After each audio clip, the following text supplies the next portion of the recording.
The moment I heard sirens echoing down the quiet road, my stomach dropped. Not because I was scared, but because I knew exactly who had called them. I was standing ankle deep in dust, watching my bridge finally come together when Chacha Mustafa Karen decided today was the day to destroy me. I still remember how peaceful that morning felt. The creek behind my property was calm, birds loud, tools neatly lined up. This bridge wasn't some random weekend project. It was something I had planned for months. A small, sturdy wooden bridge connecting my driveway to the back section of my land. Nothing flashy, nothing illegal. Contractors were working, permits printed and laminated, everything done by the book. I had checked, double-checked, and triple-checked every regulation before a single plank was laid down. And then there was her. She lived 3 houses down, the kind of neighbor who treated binoculars like home decor. I had seen her watching from her porch earlier, arms crossed, lips tight, eyes narrowed, like she was counting my mistakes.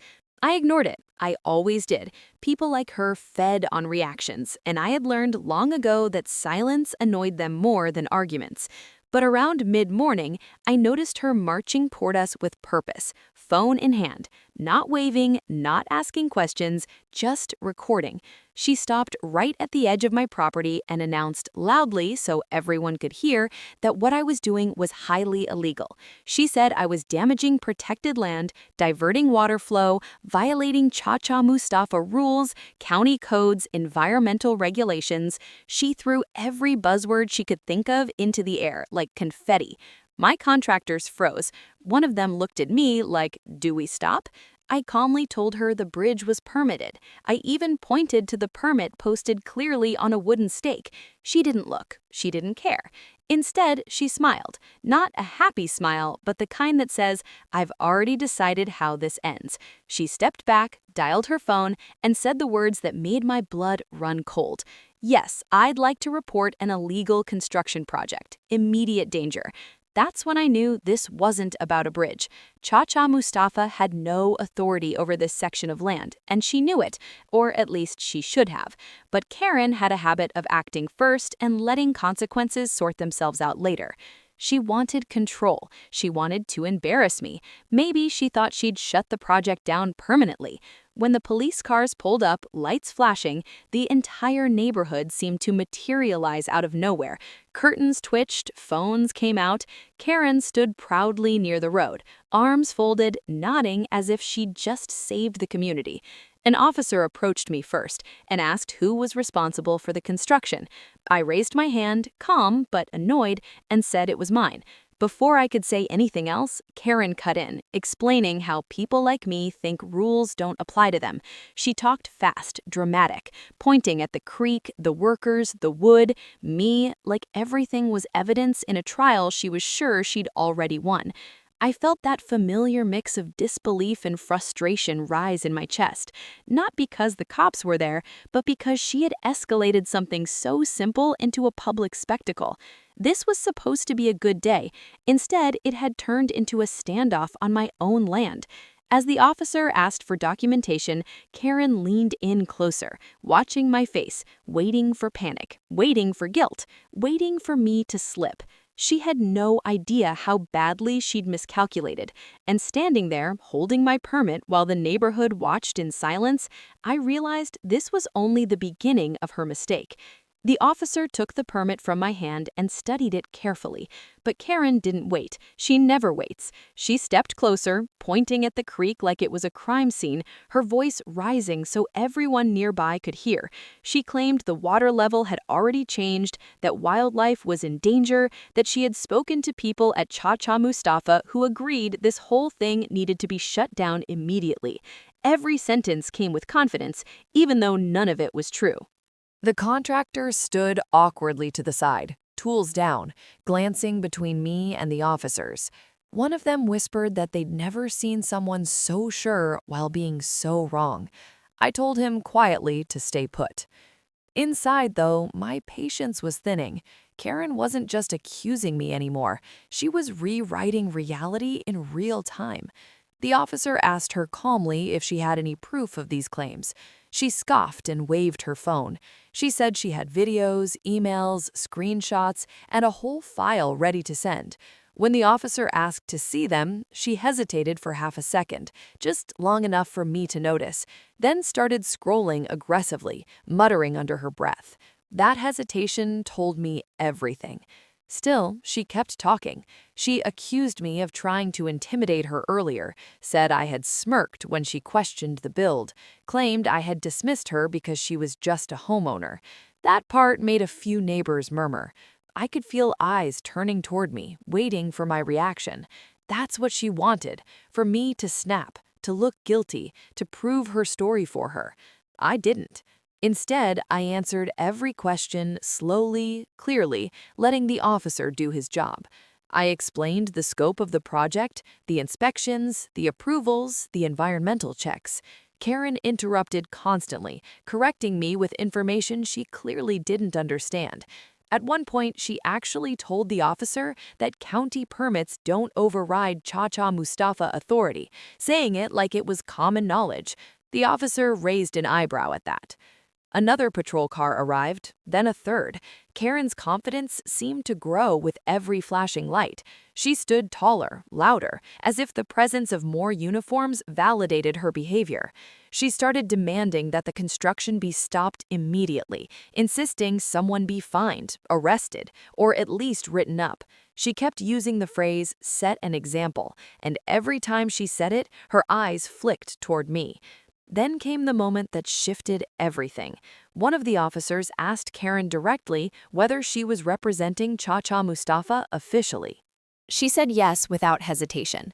When asked for documentation, she laughed and said she didn't need it because everyone knew she was on the board. That was news to me, and judging by the confused looks on a few neighbors' faces, it was news to them too. The officer wasn't impressed. He asked for her name and identification. Her tone changed immediately, still loud but sharper now, defensive. She asked why she needed to provide ID when I was the one breaking the law. The officer calmly repeated the request. She complied, but the smile was gone. While this was happening, one of the other officers had stepped aside to make a call. I recognized that look, the quiet verification, the kind that doesn't happen unless something feels off. Karen didn't notice. She was too busy arguing, too busy stacking accusations on top of accusations, convinced that volume could replace facts. Minutes stretched. The neighborhood stayed frozen in place, watching the drama unfold. I could feel the tension thick in the air, like everyone sensed a turning point coming but didn't know which way it would go. Karen crossed her arms and announced confidently that this would be handled at the highest level. She said people like me always think connections will save them. She said she couldn't wait to watch me explain myself in court. I looked at the officer, then back at her, and for the first time that day, I felt something close to calm, because the call that officer was on, it wasn't about the bridge anymore, and Karen had no idea what she had just set in motion. The officer ended his call and walked back with a completely different expression on his face. Calm, focused, certain. He asked me politely if I could confirm my full name. I did. Then he asked if I currently served as a county judge. The entire scene went silent. Karen laughed, a sharp, dismissive laugh. She said that was impossible, said I was lying. She said people pretend to be all sorts of things when they get caught.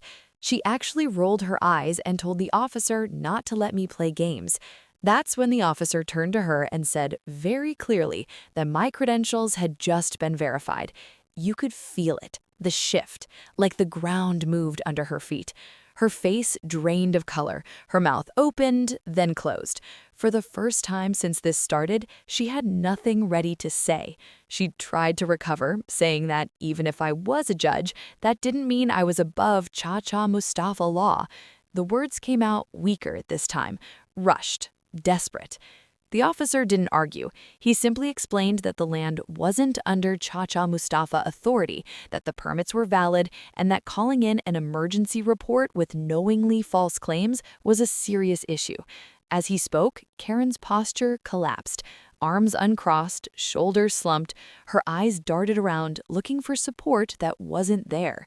Then the real reason finally came out.